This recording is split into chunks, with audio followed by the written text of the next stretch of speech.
Hello, dear students. Welcome you all.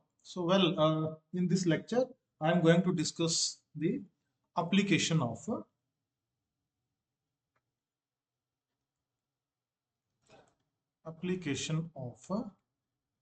FD statistics, Fermi-Dirac statistics, to free electron gas. Free electron gas in a conductor. Right. So you know very well that we have derived the Fermi-Dirac distribution law in the earlier lecture, and it was Ni upon Gi is equal to 1 upon e raised to power alpha plus beta Ei plus 1. So this was the distribution law, sorry, that tell us about the distribution of energy in case of fermions, right?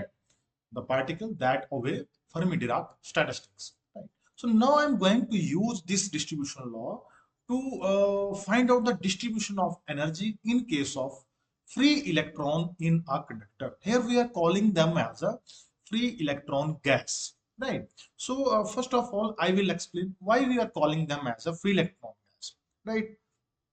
So for that, let's assume that we have a conductor.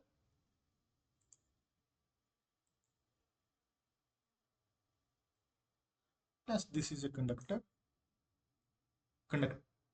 small piece of conductor, right? So according to this theory, free electron theory, uh,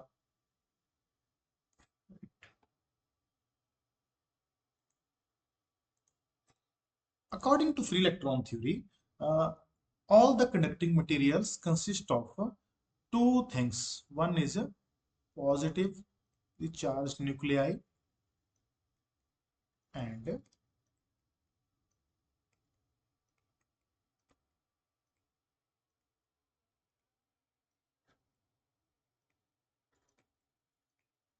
all these are positively charged nuclei inside the conductor, right? And electrons, valence electron, which are loosely wound to these nuclei.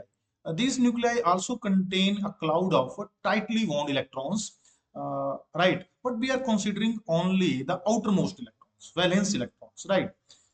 Right here, and these are loosely wound. It is assumed here that these electrons are loosely wound and they are capable of moving from one place to another place inside the conductor, right? I can show you a pictorial representation of it. You can see here, right? You can see this picture. It is quite clear from this picture that these electrons are bouncing from one place to another. They are moving in between this conductor, right? So you can see here that in this particular situation, we can assume that these free electrons are equivalent to a gas, clear, contained inside a container, right? So that's why we are making it analog to the free electron gas, and we are calling it as a we are making it analog to the gas inside the cylinder, and then we are calling it as free electron gas, right? They are unable to escape from the walls of this conductor, right, due to the potential barrier at the surface, right? They are loosely wound.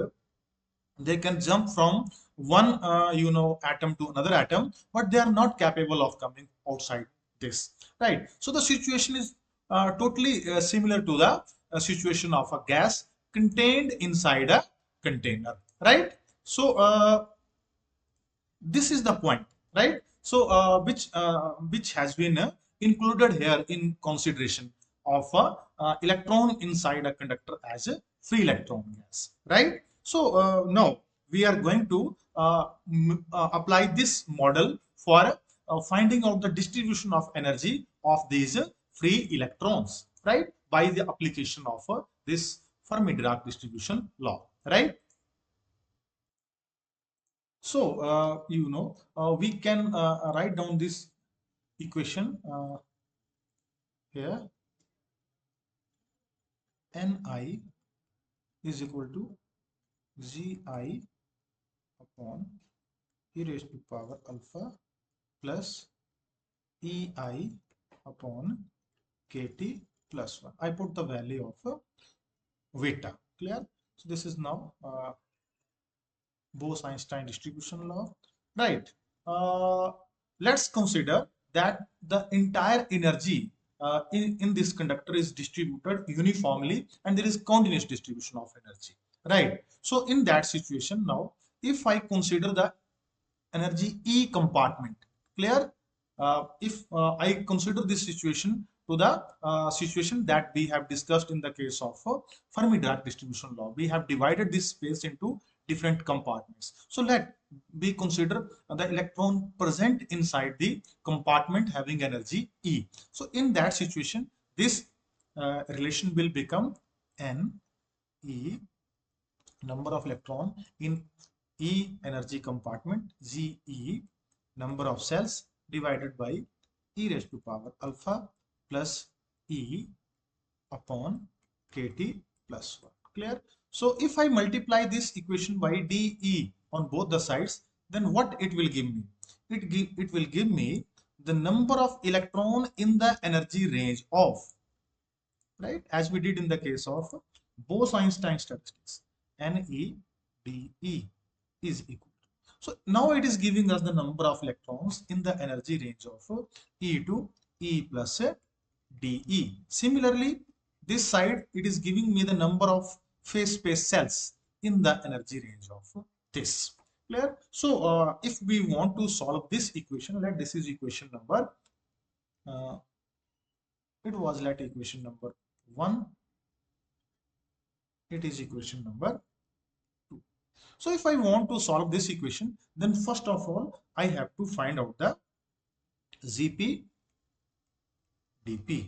Clear? What is ZPdp? Number of phase space cells in the momentum range of p to p plus dp. Right? So we have also found this value in the case of Bose-Einstein statistics, and this comes out to be the volume of the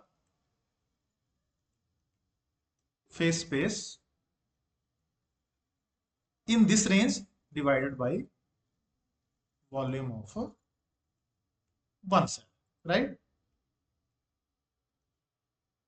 So we know volume of the phase space in this range, right? It was 4 pi p square dp, right?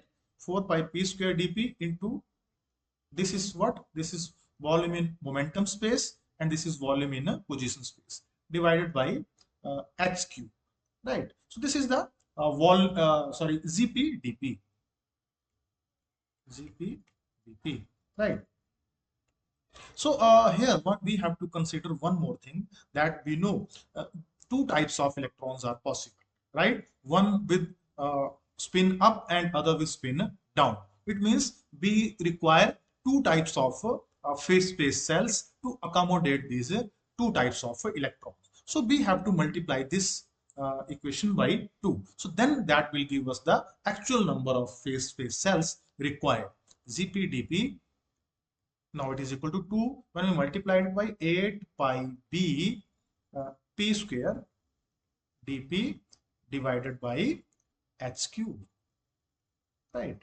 Now this is the number of uh, you know phase space cells in this momentum range, right? So now what is the next thing that we are going to do? We have to convert ZPdP into ZEDE. ZEDE. So for it, we have to consider the energy momentum relation. We know E is equal to P square upon 2M, right? Or I can say P is equal to 2ME under the root. If I consider only the positive value, because in classical physics particularly, negative momentum is not allowed. So we are considering only the positive value. Now, what is the next step? I'm going to take the differentiation of this. I'm going to find a dp, right? So obviously dp will become, dp is equal to 1 by 2 2me minus 1 by 2 n x raised to power 1 into 2m dE. So it will become, when I simplify it, it will become m upon 2e under the root dE, right? You will simplify it, simply take it in the denominator, right? Then you will cancel out the things that got cancelled out, like this, and then you will get this. Like this is equation number 3. Yeah. Now you are going to put the value of dP and P in this equation. Clear? So when you will put this equation, it will give you ZEDE. Now we are writing of the number of phase space cells in terms of energy.